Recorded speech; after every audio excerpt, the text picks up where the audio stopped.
Yo, what is going on guys? It's Ant and welcome back to the channel. So if you could not already tell from the title, today we're going to be doing a Pokemon Violet post-game hardcore Nuzlocke shiny only. This is basically going to be a continuation of our last video where we did a Pokemon Violet shiny only hardcore Nuzlocke, and we're just going to do the post-game.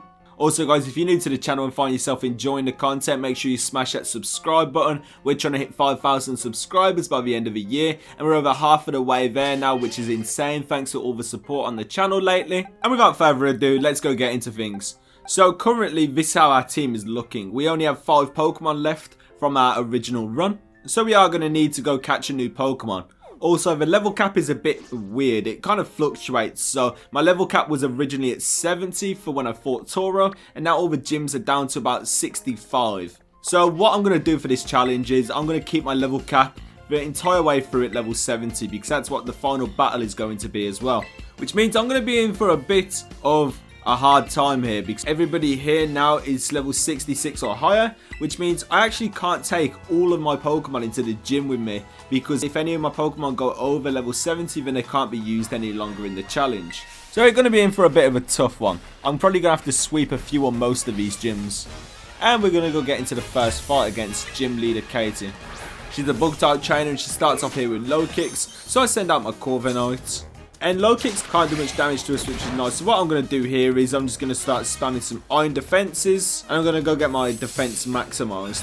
After maximizing my defense, I'm going to start going for some home claws as well to get my attack stages higher. And low kicks takes itself down to my rocky helmet. Next up comes out Heracross. He hits us with Stone Edge, which doesn't do much damage at all. Then we snap out of a confusion that we had before, and we respond to this with a Drill Peck and take it down with a one shot. Next up comes out Fortress as well, and this will be 2 Drill Pecks to take it down. Spy Drops comes out, another Drill Peck, one shot, we take this down, and now we're down to Katie's last Pokemon. So she's going to terrestrialize her Ursaring here into a Terra Bug type, and we're going to go hit this with a Drill Peck as well, which will put it down into one shot. Crunch after, we'll do a tiny bit of damage to Corviknight, and Ursaring will end up taking itself down to my Rocky Helmet. And with that done, we've defeated the first gym of the post game. Next up, I go straight into the second gym with my Corviknight once again against Brassius, and I'm going to start off by stunning Home Claws. And after doing a few Home Claws, I'm also going to boost myself with a few Iron Defenses. And this whole time, Lilligant's going for Quiver Dances, so it's also bulking itself. But with the way that I've bulked myself up, Drill Peck will still be able to take this down with a one shot. So we can take this down and move on to his next Pokemon. His next Pokemon's a Breloom. We're faster than this. We go hit this with a Drill Peck and we take this down with a one shot. Next up then, T-Serena hits us with a Chop Kick. It does lower our attack, but we are +1 currently. We go for our Drill Peck and we put it down into low life. And then when it Chop Kicks on the next turn, it ends up taking itself down. Our Believer comes out after, and this is just 2 Drill Pecks to take this down. And then lastly we got Brassius' Sudowoodo, which he goes and terrestrializes into a Terra Grass type. And with Corviknight here, because the Sudowoodo's good defenses, we're going to put him down into half-life with our first hit. And then when he hits us now, he's also going to do a bit more damage to himself as well because of our Rocky Helmet. And with this done, we can go finish him off with a Drill Peck on the next turn and win the fight. And with that done, that's Brassius defeated and our second gym complete. Next up, we got to get into a fight against Iono, the electric type gym leader. Personally, my favourite out of the bunch as well, honestly. She's going to go send out Kilowattrel, and I've actually went with a Zoom Rule here as well. Gave Corviknight a bit of a break. Now, you're probably thinking, why am I going with a Water type? Well, with my Terrestrialize here, I can turn it into a Fairy type, which gets rid of that super effective electric disadvantage that I had prior. So I Terrestrialize into my Terra Fairy type. Kilowattrel goes for a Tailwind, which is absolutely useless because I'm going to go for a Belly Drum. Put myself to +6, and the reason this is completely useless is because I'm now going to go for a huge power Aqua Jet. So I go do this, take down the Kilowattrel with a one shot. Belly Bolt after also goes down to a one shot from Aqua Jet. Next up then comes out Luxray, and it will use its Intimidate ability. That will put me down to +5, but +5 is still enough to go one shot this as well with an Aqua Jet. Then nextly we got Electrode as well, which will also go down to an Aqua Jet. It does paralyze us, which kind of sucks, but we'll be fine as long as we don't get completely RNG'd a bunch of times. And thankfully we have no issues at all. We go for a +5 Aqua Jet. We take down her terrestrialized Terra type, Electric Miss Magius.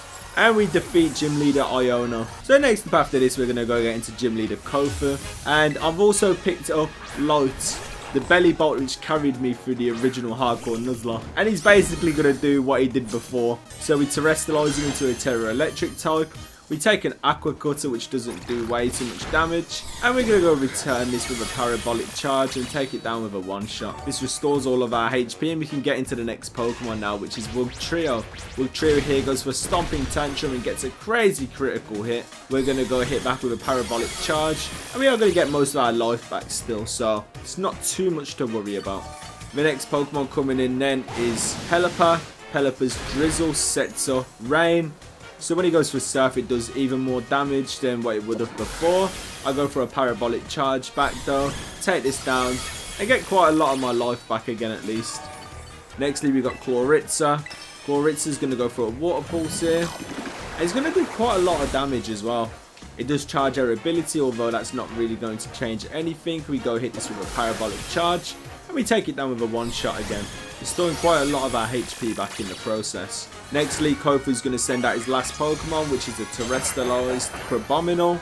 And it goes for a close combat on me as well, which does quite a bit of damage. That's fine though. I'm going to go return to this with a Parabolic Charge. And we're going to go take this down with a one-shot and win the fight. And with that done, that's Kofu defeated. So before I go get into the normal type gym with Larry, I'm going to go pick myself up Body Press. And now we're going to go get into my other favourite gym leader, Larry. So how I'm going to start this off is on the first turn, I'm going to go for an Iron Defense against the Oika Longny. And then it's going to go for a Body Slam on me as well, which is going to worry me quite a bit because I don't want to get paralyzed. So on the next turn, I go for a Body Press just to keep myself safe. And we take this down. After this then against the Bravery, it's going to hit me with a close combat. And I'm going to go Iron Defense and start bulking my defense back up again now. Once I put myself to +6, I boost myself back up to full life. And then I go for a Body Press and take this down. Next up comes out Dunsparce. We go for another Body Press, take this down as well. And now we got Kamala, who's also going to go down to a Body Press. With this done, now we're up against Larry's last Pokemon, which is Terrestrialized Terra Normal type Staraptor. It's going to go for a close combat. It's going to do pretty much no damage. It's going to hurt itself with my Rocky Helmet. And then we're going to go take this down with a one-shot with Body Press and win the fight. After defeating Larry, we find ourselves a shiny Vaporeon. We capture this up and we go add it to our team. So next up, we've got our 6th gym leader of the run, Ryme, which is also going to be a double battle as well. So I'm going to start off here with Belly Bot, and I'm also going to bring Annihilate as well. So what I do here is to take down the Mimikyu. I go Breakers the Skies with Annihilate, Shadow Punch. Mimikyu goes for a Play Rough on Belly Bolt. And Bayonet goes for a Phantom Force as well. I felt I had no way to get through this fight without having a sack. So Annihilate was planned to be sacked in this fight, if worse come to worse. But then I decided that I was going to terrestrialize it as well. I was going to go change this into a Terra Fighting type. So this means at least no Ghost type attacks will be super effective. It will give me a loss of stab though, so Houndstone will survive. And go for a Phantom Force of its own. Bayonet then hits Gast with a Phantom Force, and it does quite a bit of damage but not so much. I go for a Thunderbolt then on Bayonet, leave him on very low life and finish him off with a Shadow Punch. Houndstone's Phantom Force hits Belly Bolt, charges our ability, and we go finish him off with a Thunderbolt. And then after this, Ryme sends out her last 2 Pokemon, a Spiritomb and a Toxtricity, which she terrestrializes into a Terra Ghost type. We hit it with a Shadow Punch and put it into low life. And then it goes for a Boom Burst, which does a bit of damage. We return them with a Thunderbolt onto the Spiritomb and take this down. And then on the next turn we can go for a Shadow Punch, take down Toxtricity and win the fight. With all this done now, we got to go get into our 7th gym leader of the run, which is Tulip, a Psychic type gym leader who could possibly give me quite a bit of problems. Thankfully though, Azumarill is faster than Farigiraf, so I will be able to set up on this turn. Putting myself to +6 on the first turn as they go for a Zen Headbutt. It's also critical hits as well, but we are fine, there's nothing to worry about here. We're going to go eat our Mago Berry. And from here, I'm actually going to go for a Play Rough because I think Farigiraf's ability doesn't let me use priority moves. So we're going to go take that down. And now from here, I can actually go for the Aqua Jet Sweep. So Gardevoir comes out, Aqua Jet, we take this down. Next up then comes out Gallade. We also take this down with a one-shot from Aqua Jet. Next up then we get Espathra. We take that down with an Aqua Jet. And then she's going to bring out her last Pokemon, which she terrestrializes a Florges into a Psychic Terra type. we go for an Aqua Jet, take this down with a one-shot, and that's Tulip defeated. With this done now, we've only got one more gym leader to beat, and that's Gym Leader Grusha. So we're going to go get into this fight now, and they're going to lead with Frostmoth. I bought Corviknight back here, and we go for a Drill Peck on the Frostmoth. It hits us back with a Blizzard, which does quite a bit of damage. And then on the next turn, I can go for another Drill Peck on the Frostmoth and take this down. Then that's Grusha's last special attacking Pokemon for a while, or possibly for the rest of the fight. So with that in mind, I'm going to start using the Beartic as a way to set up. Every turn I'm going to be using Iron Defense, and every time I get to a bit low life, I will go and use a Roost on the next turn, so I can keep myself healthy. It does crit us there, but again on the next turn we just go for a Roost. So Beartic pretty much can't do anything to us.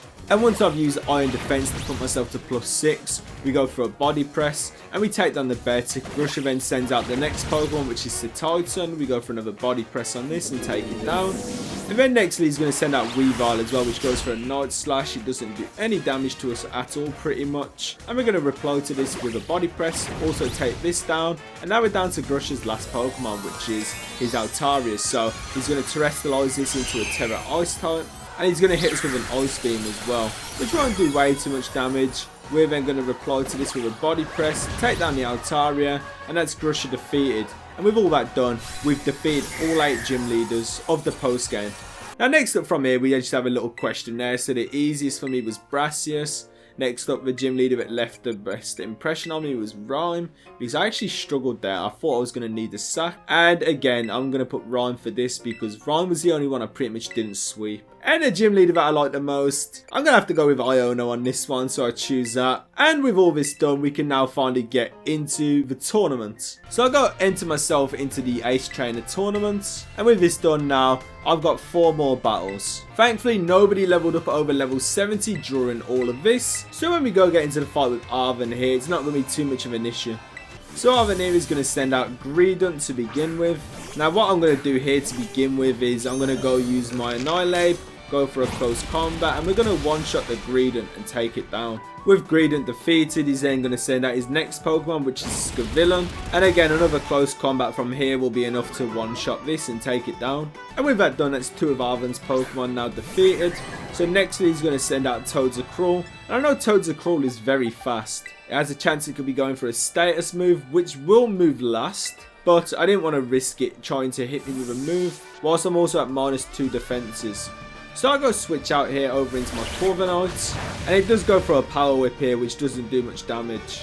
From here then, I do go for an Iron Defense, so I can go boost my stats. And Toadzacruel goes for a Spore, which puts me to sleep. I'm not worried about this though, because its moves that it can go for, which will hurt me, are physical. So it goes for another Power Whip here, and really it's just hurting itself.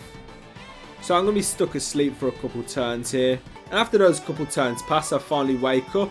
I go for an Iron Defense, which is going to boost my defense even more. And because I'm faster than Toadzacruel when it's going for status moves, I go for a Drill Peck here, and we go take this down. Next up then, Arven's going to bring out Garganacl. We go for a +4 Body Press on this, and we take it down with a one-shot. His next Pokemon, Cloyster, comes out. We're going to go for another Body Press here, and this will take down the Cloyster. And now we're down to Arven's last Pokemon, which is his Mabostiff. So he's going to send this out. He's also going to Terrestrialize this into a Terra Dark type. And he's going to hit me with a Fire Fang, which won't do much damage because I'm at +4 defenses. And then I go hit this with a Body Press as well. Take this down with a one-shot. And with all that done, that's Arven defeated. And with Arven defeated, we can move on into our second fight of the Ace Trainer tournament, which is against Jacq. So he's going to start off by sending out an Arcanine, and the way that my party was led for Arven is the way my party has to stay as well. So Annihilate is my lead, which I kind of didn't want. We get hit by Arcanine's Intimidate, and I decide I'm going to stay in and go for a Stomping Tantrum, which actually gets a critical hit and can let us take down the Arcanine with a one-shot. Jacq's next Pokemon that he sends out is a Slowbro. So I hear I'm going to need to make a change, and I go make a switch over into my Bellibolt. Slowbro here goes for a Light Screen, which is going to boost his team's special defense for a couple turns. But I'm not all too worried. I go for a Parabolic Charge and put it into a roundabout just above Half-Life. He hits me with a Psychic, which is going to boost my ability. And with all that put into consideration, this next Parabolic Charge that I go for on the next turn will be enough to take down the Slowbro. Next Pokemon Jacq sends out then is Mudsdale. So what I'm going to do here is I'm going to make a switch over into my Corviknight because I'm a flying type now, which means any ground type moves that this could be going for is not going to affect me. And it goes for an Earthquake as well, so we make the safe switch there. And I start setting up some iron defenses. Once I'm at +6 on my iron defenses, I go for a body press and we can take down the Mudsdale. The next Pokemon Jacq sends out then is Scarlet. And again, +6 on my defenses, I go for a body press. And we actually don't kill as well. We put it into quite low life. And then he hits us with a fire punch, which hurts himself even more. And we can finish this off with a body press. And take down the Swalot. Jacq's next Pokemon then is Lurantis. We can go take this down with a one-shot from the body press. And now we're down to his last Pokemon, Farigiraf.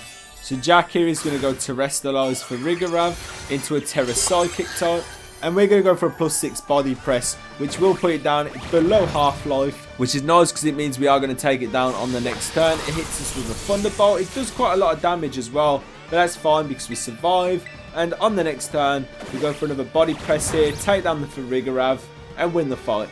With Jacq defeated, we can now move on into our next fight of a run against Dendra. She leads here with a Phalanx. And I'm going to lead with Annihilate because my team, the way it was set up before I joined the Ace Trainer tournament, is the way it has to stick. So a hard switch on first turn over into my Azumarill. And we take a Zen Headbutt from the Phalanx. On the next turn then, I'm going to set up a Belly Drum. And then at +6, I can go for an Aqua Jet here.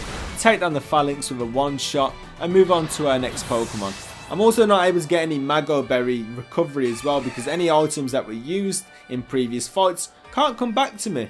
But we are going to be fine now. We go for another Aqua Jet here on the Medicham. We take this down as well. And then she sends out her next Pokemon, which is Tauros. Now I have to look at this one for a little while because it's going to have an Intimidate, which is going to lower my attack. And if it is the water type one, I don't feel like we're going to one-shot. Now having a look at that, you can tell it's the fire type one. So I do stay in and go for another Aqua Jet, which will take this down. And now then she's going to send out her next Tauros, which is the water type version. Against the water type version here, I'm going to go make a switch. And the switch that I make is over into my Corviknight. As Tauros goes for a close combat. Does quite a bit of damage, and that's because I haven't used any iron defenses just yet. Another close combat there does quite a lot of damage to us once again. And I do start trying to set up my iron defenses now. On the next turn, because of my low HP, I am going to go for a Roost as well, which will bring back a lot of my life. I keep going for these iron defenses until I get up to +4. And once getting all the way up to +4, I go for a Dual Peck and I take down the tiny remainder of Tauros' HP. Dendra's next Pokemon then is Hawlucha. It goes for a Flying Press, which will do pretty much no damage to our Corviknight. And then we're also going to go for a Body Press back as well, which will put this into very low life. And on this next turn, another Flying Press that does pretty much no damage will make Hawlucha take itself down to my Rocky Helmet. And with all those previous Pokemon defeated, we're now down to Dendra's last Pokemon, which is a Hariyama. She's going to Terrestrialize this into a Terra Fighting type. And I'm going to go for a +4 body press here, which will put it into very low life. And then on Hariyama's next move, the close combat's going to do pretty much not so much damage to my Corviknight. And it's also going to cause Hariyama to take itself down to my Rocky Helmet. And with that done, that's Dendra defeated, which means now all we've got left to defeat is our rematch with Geeta. So in mine and Geeta's rematch, I've got to send out Annihilate. She sends out Espathra. And what I decided I was going to do here was I was going to Terrestrialize into a Terra Fighting type. And I was going to go for a Shadow Punch. Now Espathra here goes for a Lumina Crash. And our Shadow Punch is going to put Espathra down into very low life. Which makes me wonder why we Terrestrialized, because we would have killed this if we didn't. I also never noticed with the Lumina Crash my special defense drop as well. So when it goes for Lumina Crash again on the next turn, it actually takes away the rest of my Annihilate's HP. Which is really sad actually, because Annihilate has been with us since the very start of our first challenge. And he's finally gone. So now with our Annihilate defeated, what better way to take down its killer than to revenge kill it with one of my other earliest Pokemon of a run. We send out Talonflame, we go for a quick attack and we take this down. Next up then, Geeta is going to send out King Gambit. Now my worry here is that it's going to go for a rock type move. And really my only cover for this as well is Corviknight. So I'm going to go make a switch over into this. And it's going to go for a stone edge like I predicted, but we do dodge it, which is nice. From here then I'm going to go set up myself with an iron defense, and King Gambit's going to go for a Koto cleave and hurt itself to my rocky helmet. Next time we basically do a repeat of the last turn, setting up another iron defense, and then also doing this once again on the very next turn too, to put myself to +6 defense. With that all done there, I go for a body press, we take down King Gambit, and we move on to Geeta's next Pokemon. The next Pokemon Geeta wants to send out is Veluza. And I'm going to go hit this with a body press, which actually doesn't kill because it's not very effective. It goes and hits us with a liquidation. And that's going to cause a lot of damage from the rocky helmet, but it's still not enough to take this down. And what I decide is I'm going to go roost myself, put myself back to full HP, let it hit me once again and take itself down. So it goes for liquidation after the roost. It hurts itself to rocky helmet and then it faints, which means we can now move on to Geeta's next Pokemon, which is her Avalugg. So she sends out Avalugg, I go for a body press, and this is enough to one-shot this at +6 defense. And we move on to our next Pokemon after, which is Geeta's Go-Goat. Go-Goat here, once again, just another one-shot to body press, so we go for this and take it down. And now we're up against Geeta's last Pokemon, which is her Glimmora. So she's going to send this out, and then she's going to go Terrestrialize this into a Pterodactyl. It's going to hit us with a Dazzling Gleam, which pretty much does little to no damage. I'm then going to return a body press back onto the Glimmora, and this is going to take it down with a one-shot. And with that done, we defeated a Pokemon Violet Hardcore Nuzlocke post-game shiny only. Guys, I really hope you've all enjoyed this video. I got asked to do this quite a few times on my last video, so I do really hope you enjoy this. If you have enjoyed, be sure to show me some love and support in the comments and on the ratings. And again, if you are new here and found that you've enjoyed the content, make sure you also do smash that big red button, because I would love for you to stick around. And with all that said, it's been Ant, and I will see you all in another video very soon. Peace out, guys.